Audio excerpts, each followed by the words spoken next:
그들에게 큰 영향을 끼쳤던 스승이 있습니다. 우리 동의보감을 쓴 조선시대 최고의 명의 허준을 모르는 사람은 없을 것입니다. 허준 의원이 최고의 명의가 될 수 있었던 것은 바로 그의 스승 유이태 의원이 있었기 때문입니다. 유이태 의원은 항상 제자들에게 의원에게 있어서 가장 중요한 자질은 바로 환자를 긍휼히 여기는 마음이다. 이것을 이제 강조했던 선생입니다. 특별히 이제 허준을 제자로 이렇게 세우기 위해서 자신이 죽을 때 자신의 몸까지도 해부하도록 자신의 몸을 내주었습니다. 이 스승의 가르침을 따라 살았기 때문에 허준은 역사상 위대한 인물이 될 수 있었습니다. 자, 오늘 말씀은 사도 바울이 심혈을 기울여 개척한 에베소 장로들에게 마지막 고별 설교하는 내용입니다. 에베소 장로들은 사도 바울의 제자들이었고 또 이 설교는 사도 바울의 유언과도 같은 가르침이었습니다. 이 사도 바울의 가르침을 깊이 영접하고 실천하게 될 때 우리는 위대한 목자의 삶을 살아갈 수 있습니다. 본문 말씀을 깊이 영접하는 가운데 저희 모두가 사도 바울과 같은 위대한 목자의 삶을 살아갈 수 있기를 기도합니다. 파트 1, 죽은 유두고를 살린 바울, 1절에서 12절 말씀입니다. 지난주 말씀에서 우리는 사도 바울이 두란노 소원에서 2해 동안 집중적으로 말씀을 가르쳤을 때 어떤 놀라운 역사가 있었는가를 배웠습니다. 그 결과 어땠습니까?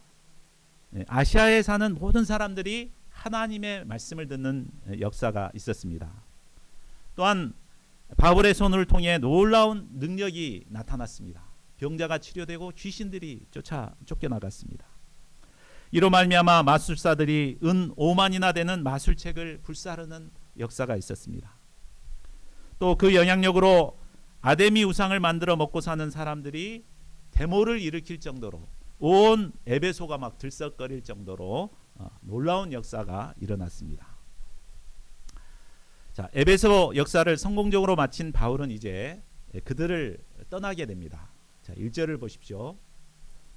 소요가 그친 뒤 바울은 제자들을 불러 권한 후에 그들과 작별하고 이제 마게도냐로 가게 됩니다. 마게도냐 지방은 바울이 2차 전도 여행을 통해서 개척했던 곳이죠. 이곳에는 빌립보 교회, 데살로니가 교회, 베레아 교회가 있습니다. 바울은 이 교회들을 다시 방문하여 여러 말로 제자들을 권하여 세웠습니다. 그리고 아가야, 곧 헬라로 가게 됩니다. 헬라에는 바울이 개척한 고린도 교회가 있었습니다. 바울은 이곳에서 석 달간 머무르면서 로마서를 집필하게 됩니다.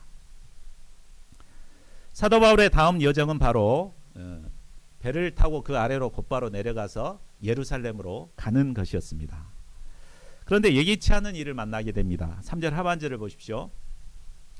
수리아로 가는 배에서 유대인들이 바울을 해하려고 공모하고 있다는 것을 알게 됩니다. 아마 유대인들은 몰래 이제 바울과 같이 배에 가가지고 바울을 배에서 이렇게 물로 수장시켜 버리려는 계획을 가지고 있었던 것 같습니다. 이에 바울은 다시 마게도냐로 육로로 다시 돌아서 가기로 방향을 수정합니다. 4절을 보면 이때 7명의 제자들이 바울과 함께 동행을 하게 됩니다.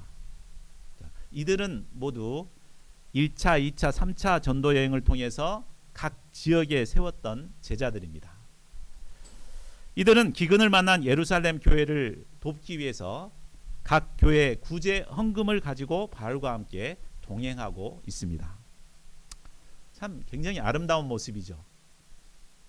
개척한 지 얼마 안 된 교회들이지만 어려움을 당한 예루살렘 교회를 돕기 위해서 정말 이렇게 다 발벗고 나선 이런 모습은 참으로 아름답습니다. 자, 5절 6절을 보면 그들은 먼저 드로아에 도착해서 바울을 기다리고 있었습니다. 바울은 육로로 돌아서 빌립보에서 배를 타고 닷새 만에 드로아에 도착합니다. 그리고 그들을 만나서 7일간 함께 그곳에 머무르게 됩니다. 자, 7절을 보십시오.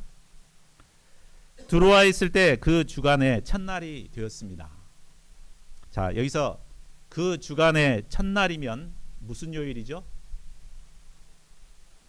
주일이죠. 오늘입니다. 바로 오늘입니다.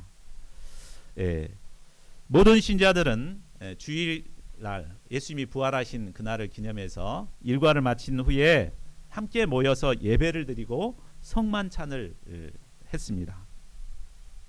자, 이것을 보면 무엇을 알 수 있습니까? 초대교회 때부터 주일 예배를 드렸음을 알 수 있습니다. 물론 초대교회 교인들도 안식일에 회당에 가서 함께 예배를 드렸습니다. 그런데 이 회당 모임은 예배라기보다는 주로 유대교인들을 전도하는 것에 초점이 맞춰져 있습니다. 그리고 안식일날 따로 그리스도를 믿는 성도들이 함께 모여서 예배하고 성찬식을 행했습니다. 자, 8절을 보면 드로아에서 예배했던 장소는 다락방이 있는 큰 건물이었습니다. 등불을 많이 켜놓은 것을 볼 때 그 안은 무척 넓었고 또 많은 사람들이 모여 있었던 것 같습니다. 주일 예배 말씀 강사는 당연히 사도 바울이었습니다. 사도 바울은 이제 마지막 설교였기 때문에 한 말씀이라도 더 들려주고자 온 마음을 다해서 전했을 것입니다. 끝으로 하면서 막 이렇게 한참 하다가 정말 마지막으로 막 하면서 강조하면서 계속 이어져 갔습니다. 그러다 보니 시간은 점점 흘러 밤중에까지 계속되었습니다. 그러다 이 은혜스러운 분위기를 깨트리는 한 사고가 일어나게 됩니다. 9절을 보십시오. 유두고라고 하는 한 청년이 있었습니다. 그는 아마 낮에 열심히 일해서 그랬는지 잠이 와서 도저히 말씀에 집중할 수가 없었습니다. 아마 그는 잠을 깨기 위해서 환기가 잘 되는 창문에 앉아서 말씀을 듣고자 했던 것 같습니다. 그러나 쏟아지는 잠을 이기지 못하다가 그냥 앞으로 졸다가 하면서 이제 뒤로 탁 넘어져서 3층에서 떨어져서 죽고 말았습니다. 자, 이 책을 기록한 사람이 누굽니까? 누가죠. 누가의 직업이 뭐죠? 의사기 때문에 누가가 진단해 봤을 때 이 사람 분명히 죽었습니다. 그래서 죽었다고 기록을 했습니다. 자, 이 사고로 인해 은혜스러웠던 예배 분위기는 금세 어두워지고 침울한 분위기로 바뀌어 버렸습니다. 자, 10절을 보십시오. 이때 바울은 즉시 내려가서 죽은 청년 위에 엎드렸습니다. 자, 이 모습은 구약의 엘리야와 엘리사가 죽은 아이를 살릴 때, 죽은 청년을 살릴 때 하는 똑같은 행동이었습니다. 그러고 난 뒤에 바울은 그 청년의 몸을 안고 그 안에 생명이 있음을 사람들에게 알려줍니다. 바로 바울의 기도를 통해 죽은 청년이 살아난 것입니다. 이로 인해 잠시 드리워졌던 죽음의 그림자가 물러나고 생명의 빛으로 충만하게 되었습니다. 성도들은 죽었던 청년과 함께 떡을 떼며 은혜로운 성만찬을 행했습니다. 바울은 성도들과 함께 하나님의 은혜에 감사하며 밤새도록 이야기꽃을 피웠습니다. 그리고 날이 새자 바울 일행은 떠나고 사람들은 살아난 청년으로 큰 위로를 받았습니다. 죽음은 우리를 어둡게 합니다. 더욱이 꽃다운 청년의 죽음은 더욱 그러합니다. 우리가 영적인 눈으로 볼 때 오늘날 수많은 청년들은 겉모습은 멀쩡한데 영적으로는 생기를 잃고 죽어가고 있습니다. 그러나 목자의 따뜻한 사랑의 온기로 품어줄 때 죽었던 청년의 내면에 생명이 살아나는 역사가 일어납니다.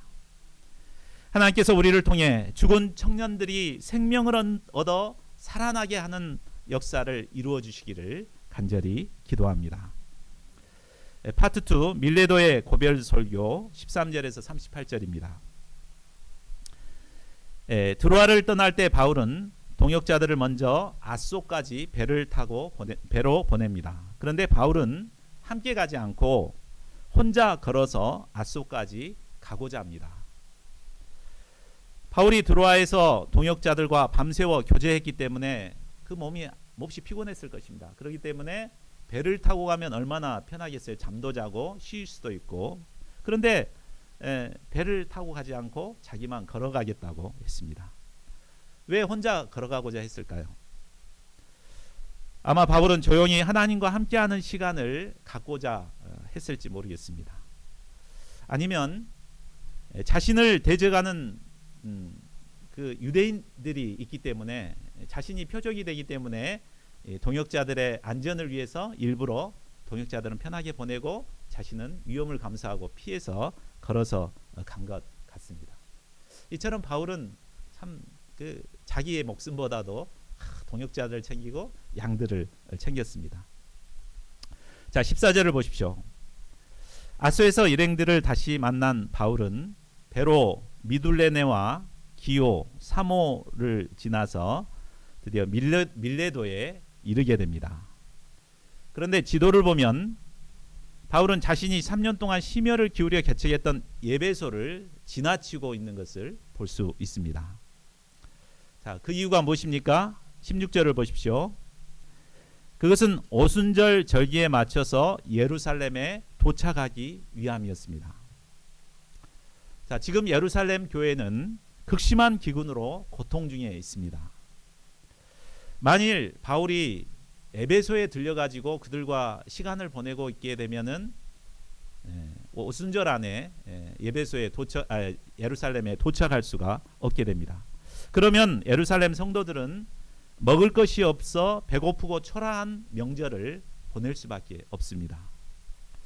때문에 바울은 오순절 전에 어찌하든지 예루살렘에 도착해서 성도들을 위로하고 싶었기 때문에 어쩔 수 없이 에베소를 그냥 지나쳐서 가고자 합니다. 그러나 아무리 바쁘다고 에베소 양들을 그냥 내버려 두고 갈 바울이 아닙니다. 바울은 에베소로 사람을 보내서 에베소 장로들을 밀레도로 오도록 합니다. 에베소 장로들은 바울이 떠난 뒤에 에베소 교회를 섬기면서 양들을 돌보는 목자들입니다. 자, 이런 그들에게 사도 바울은 양무리의 목자로서 어떻게 살아야 되는가, 어떻게 에베소 교회를 섬겨야 되는가를 가르치고자 합니다. 자, 18절부터는 밀레도에 온 장로들에게 가르친 사도 바울의 유언과 같은 설교입니다. 바울의 밀레도 고별 설교는 크게 두 부분으로 나누어서 볼 수 있습니다. 전반부는 사도 바울이 에베소 교회에서 어떻게 목자 생활을 했는가를 회고하는 내용입니다. 그리고 후반부는 에베소 장로들에게 한 유언적인 권면의 내용입니다. 자, 첫째, 에베소에서의 목자 생활 회고 18절에서 27절입니다. 바울은 먼저 에베소의 장로들에게 그동안 바울이 목자로서 어떤 삶을 살았는가를 기억하도록 돕습니다. 18, 19절을 보십시오. 우리 같이 한번 읽어볼까요? 시작. 지금까지 내가 항상 여러분 가운데 어떻게 행하였는지를 여러분도 아는 바니 곧 모든 겸손과 눈물이며 유대인의 관계로 말미암아 당한 시험을 참고 주를 섬긴 것과. 바울은 아시아에서 온 후 3년 동안 에베소에서 겸손과 눈물로 양들을 섬겼습니다. 또한 유대인의 관계로 많은 시험을 받으면서도 인내하며 주님을 섬겼습니다. 아마도 에베소 양들은 바울 목자를 떠오르면 겸손과 눈물이 떠올랐을 것입니다. 자, 그런데 사실 바울이 처음부터 이렇게 겸손과 눈물의 사람은 아니었습니다. 과거 바울은 교만한 자요 포악한 자였습니다. 한때 그는 의인 스테반을 돌로 죽이는데 앞장섰던 자요, 닥치는 대로 신자들을 잡아 가두는 피도 눈물도 없는 자였습니다. 그러나 그가 다메섹 도상에서 예수님을 만난 후에 자신이 얼마나 큰 죄인인가를 발견하게 됩니다. 이런 그를 구원해 주신 예수님의 은혜와 사랑을 덧입게 됩니다. 그래서 이 은혜에 기초하여서 양들을 겸손하게 눈물로 섬길 수 있었습니다. 자, 그런데 19절 하반절을 보면 사도 바울은 이렇게 눈물과 겸손으로 양들을 섬긴 것을 가리켜 뭐라고 그러죠? 주를 섬긴 것이라고 말하고 있습니다. 자, 양을 섬긴 것하고 주를 섬긴 것하고 어떤 차이가 있습니까? 우리가 양들을 섬기고 교회를 섬겼다, 이런 생각을 하게 되면 자연히 요구 심정이 생깁니다. 내가 이 정도 해줬으면 이렇게 좀 해줘야지, 이런 마음이 생깁니다. 그러다가 그 기대에서 벗어나게 되면 손해 심정이 생기고 내가 어떻게 했는데 그럴 수 있어 하며 상처를 받습니다. 사도 바울은 겸손과 눈물로 도왔던 사도 바울도 겸손과 눈물로 도왔던 양들 중에 그를 배반하고 떠난 사람들이 많았을 것입니다. 심지어 그를 공격하고 막 이렇게 욕을 하는 사람도 많았습니다. 그럼에도 불구하고 그가 계속해서 양들을 섬길 수 있었던 것은 내가 양들을 섬긴 것이 아니라 바로 주님을 섬겼다라는 믿음이 있었기 때문입니다. 우리가 이처럼 주님을 섬긴다는 자세로 양들을 섬기게 되면 우리는 양들의 상태와는 상관없이 끝까지 양들을 도울 수 있습니다. 자, 21절을 보십시오. 또한 바울은 기회가 있을 때마다 양들에게 하나님께 대한 회개와 예수 그리스도께 대한 믿음을 분명하게 가르쳤습니다. 그것이 양들에게 가장 유익하다고 믿었기 때문입니다. 자, 양들에게 유익한 것이 무엇이라고 생각하십니까? 우리는 양들이 전공을 승리하고 좋은 직장을 잡고 좋은 이렇게 가정을 이루고 막 돈을 많이 벌고 이것이 양들에게 유익하다고 생각합니까? 아닙니다. 양들에게 정말 유익한 것은 하나님 앞에 분명한 회개를 하고 예수 그리스도를 믿는 것입니다. 바울은 이 믿음이 있었기 때문에 어찌하든지 양들의 죄를 회개하도록 도왔습니다. 공중에서나 각 집에서 양들의 죄가 드러나면 분명하게 책망하고 하나님 앞에서 회개하도록 도왔습니다. 또 회개한 뒤에는 예수 그리스도께 대한 믿음을 갖도록 도왔습니다. 자, 그런데 사실 우리가 목자 생활을 해보면 알지만 양들의 죄 문제를 회개시킨다는 것이 참 쉽지 않다는 것을 느낍니다. 왜 그렇죠? 목자가 양들의 죄를 책망하면 아멘 하고 잘 받아들입니까?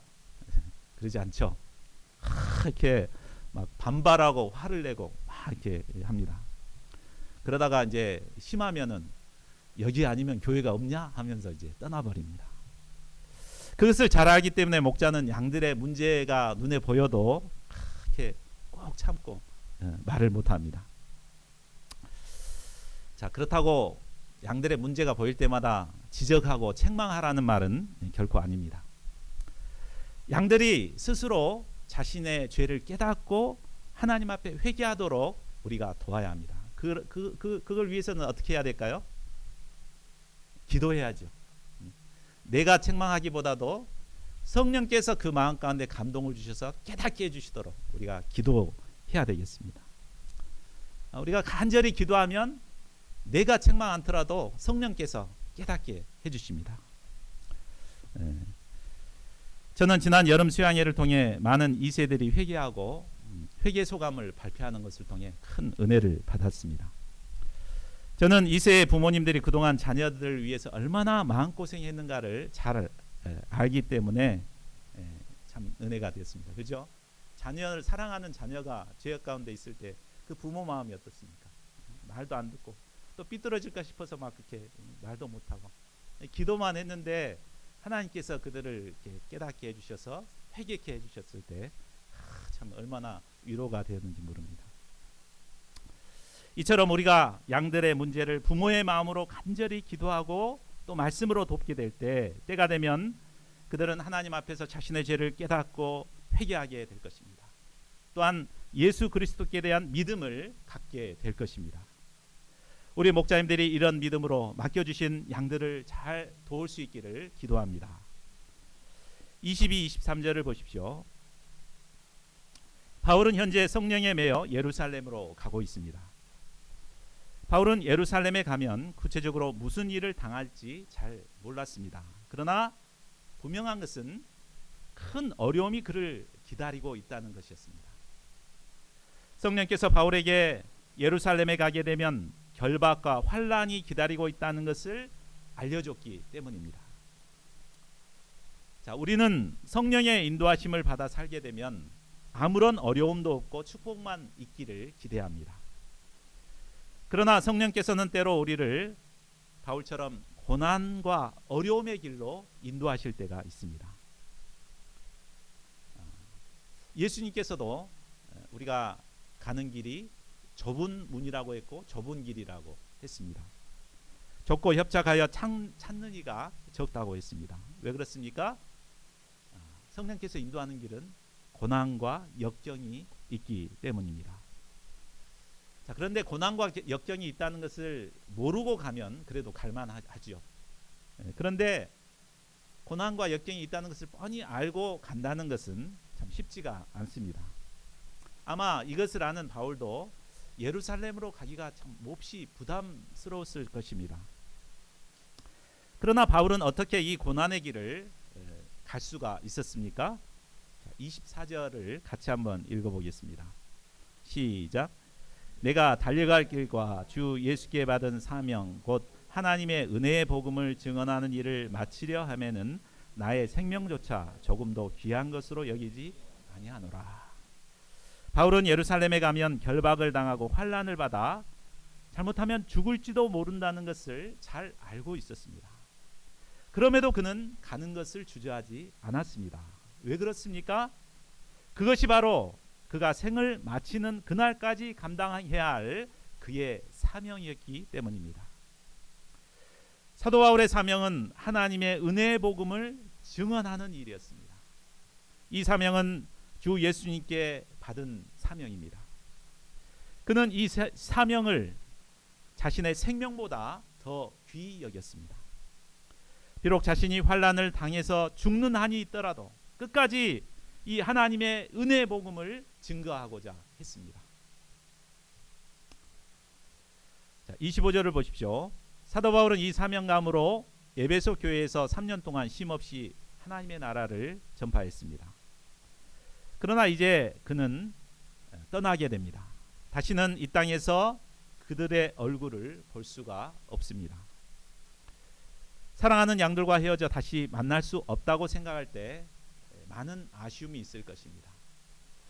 좀 더 사랑하지 못했던 것이 아쉽고 좀 더 가르쳐주지 못한 것이 아쉬울 것입니다.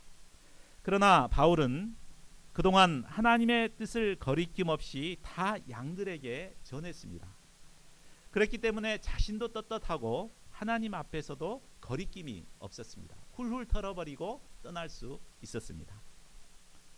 자, 이상을 통해 우리는 사도 바울이 3년 동안 에베소 교회를 어떻게 섬길 수 있었는가를 배울 수 있었습니다.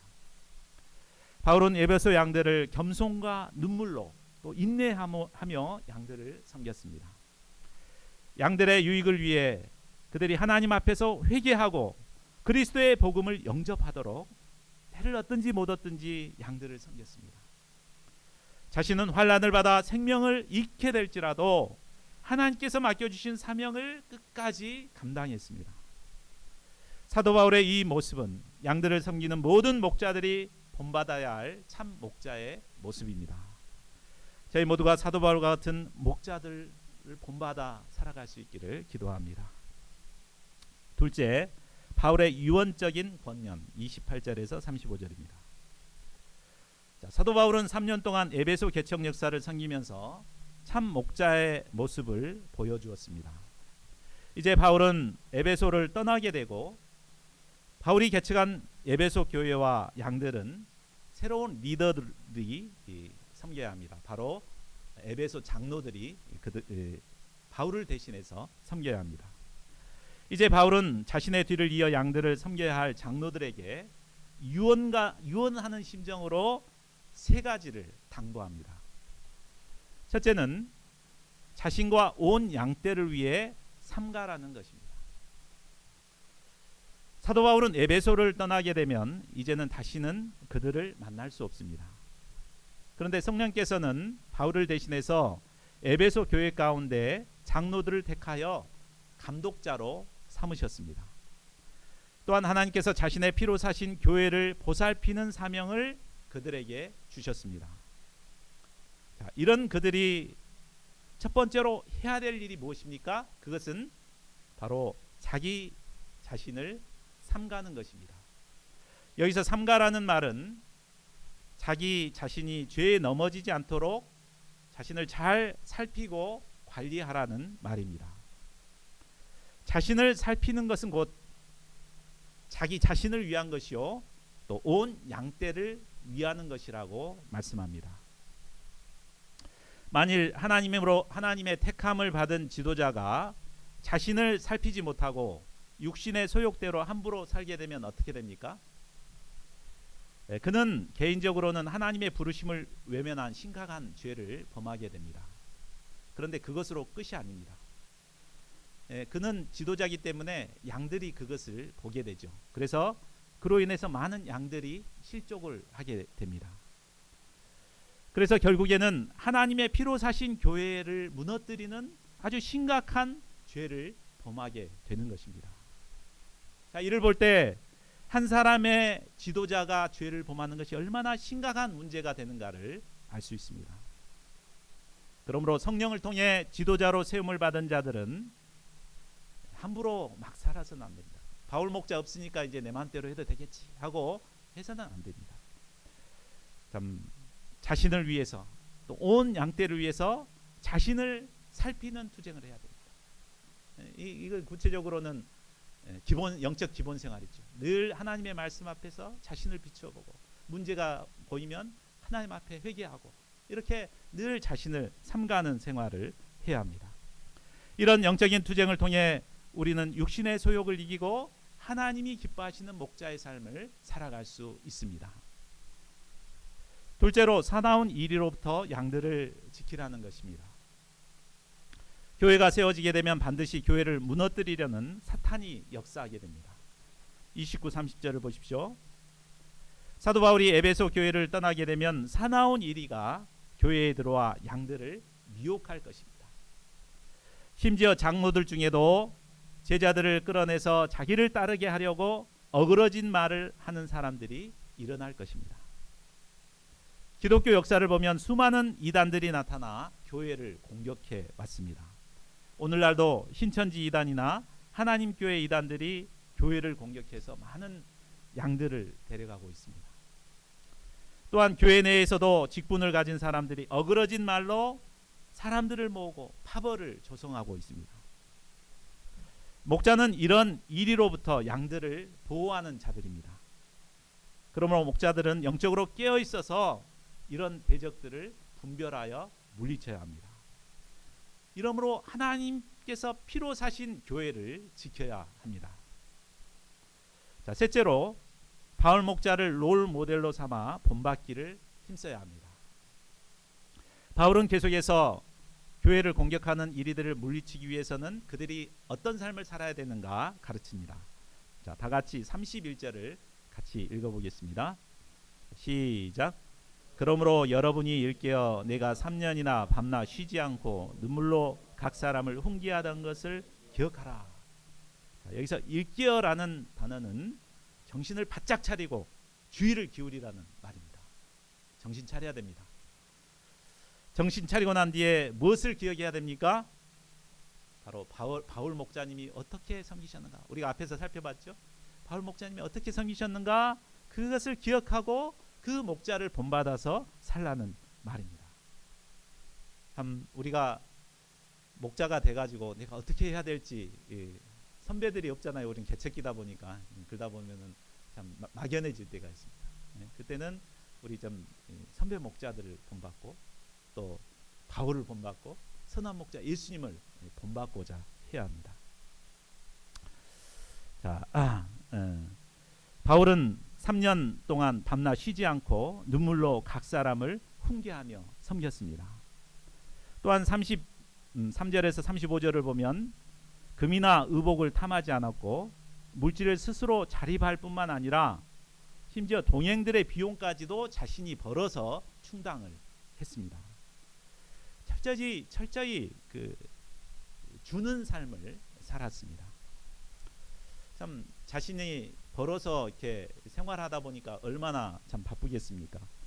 그런데도 31절 하반절을 보면 그는 그런 가운데서도 어찌하든지 양무리들을 섬겼습니다.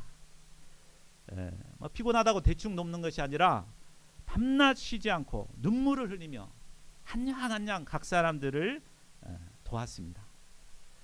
참 그들이 죄를 깨닫고 회개하고 복음을 영접하고 변화되기까지 눈물로 훈계했습니다. 에베소 장로들은 바로 이런 바울 목자의 삶을 본받아야 합니다. 자, 이제 마지막으로 바울은 하나님의 말씀에 그들을 맡깁니다. 32절을 보십시오. 지금 내가 여러분을 주와 및 그 은혜의 말씀에 부탁하오니 하노니 그 말씀이 여러분을 능히 든든히 세우사 거룩하게 하심을 입은 모든 자 가운데 기업이 있게 하시리라. 이제 바울이 떠나면 에베소 교회와 양들은 더 이상 그가 도울 수 없습니다. 연약한 양떼들은 장차 사나운 이리 때의 습격을 당하게 될 것입니다. 이를 생각하면 바울은 물가에 내놓은 아이처럼 몹시 불안하고 염려가 되었을 것입니다.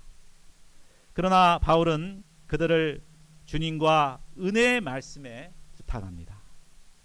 그들은 연약하지만 주님과 은혜의 말씀이 그들을 능히 든든히 세워주시고 거룩하게 하시고 기업이 있게 하실 것을 믿었습니다.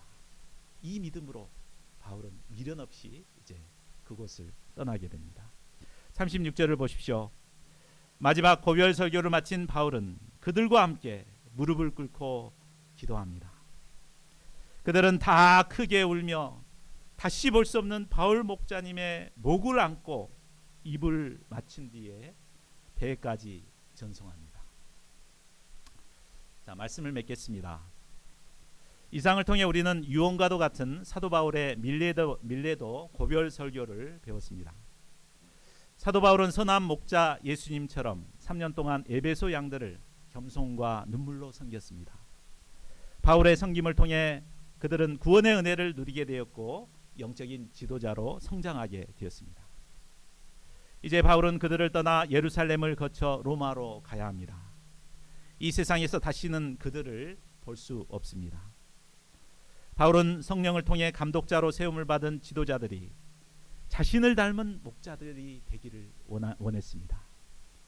자신과 온 양떼를 위하여 자신을 살피고 사나운 이리로부터 양떼를 지키는 자들이 되기를 원했습니다. 무엇보다 밤낮 쉬지 않고 눈물로 각 사람을 섬긴 사도 바울처럼 양들을 섬기기를 원했습니다. 바울의 밀레도 고별 설교는 비단 에베소 장로들에게만 주시는 말씀이 아닙니다.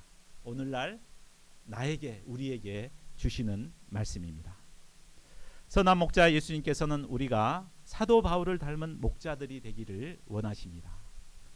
하나님께서 피로 세운 교회와 하나님의 양떼들을 바울의 심정으로 돌보기를 원하십니다. 저희 모두가 바울의 권면을 나에게 주시는 예수님의 권면으로 영접할 수 있기를 바랍니다.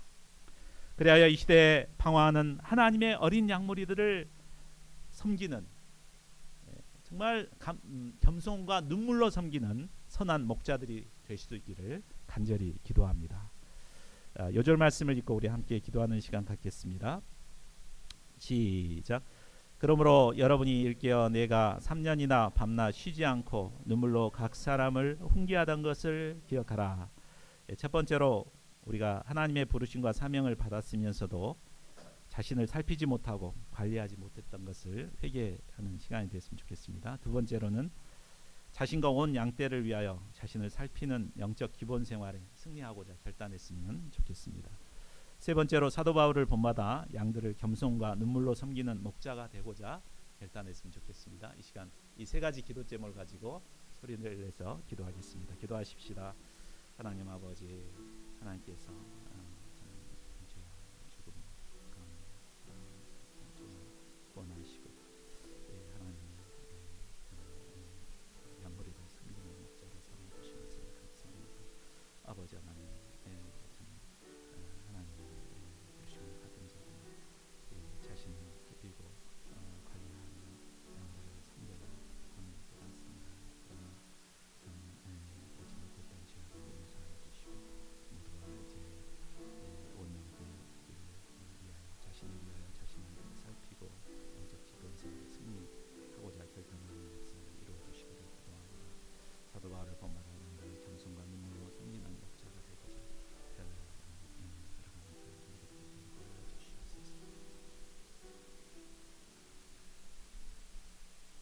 고마우신 하나님, 참 사도 바울의 목자의 삶을 배우게 하신 것을 감사합니다. 저희가 사도 바울을 본받아서 참 하나님의 양무리들 겸손과 눈물로 섬길 수 있도록 도와주시기를 간절하게 기도합니다. 이를 위해서는 저희가 먼저 참 영적으로 깨어서 자신을 살피는 것이 필요함을 깨닫습니다. 날마다 말씀 앞에서 자신을 살피고 참 회개하는 가운데 참 이 시대의 죄악에 넘어지지 않을 뿐만 아니라 참 교회를 지키고 또 양무리들을 섬기는 참 선한 목자의 삶을 살아갈 수 있도록 도와주시옵소서.